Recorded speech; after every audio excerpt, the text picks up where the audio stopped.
When I started my business, I was not very financially savvy from a business perspective.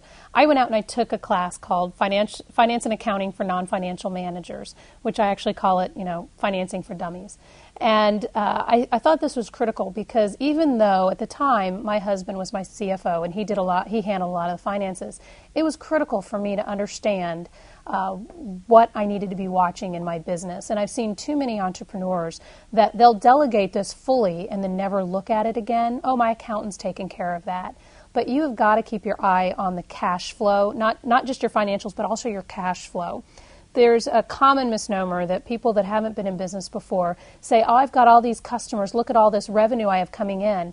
But if your customers aren't paying you, or your customers are going to take 60 to 90 days to pay you, how are you going to pay your bills during that 60 to 90 days? Or how are you going to pay your employees that are doing the work that you're not going to get paid for another 3 months?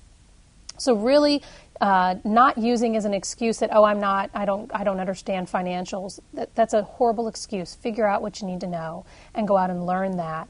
And then you've really got to watch your cash, because that is the number one killer of businesses, is just running out of cash. They underestimate the amount of cash, as I said before, that's needed to start a business, and then they don't realize that they can negotiate different terms, that they can have suppliers maybe give them some financing to send them supplies before they have to pay for them, getting really creative in how they do their financial terms with suppliers and customers so that they can manage the cash for a small business. I've seen people even negotiate with lawyers have lawyers do free work for equity, so that they don't have to put out cash, because cash is king in a business. And if you don't have it, you're not going to be in business for very long.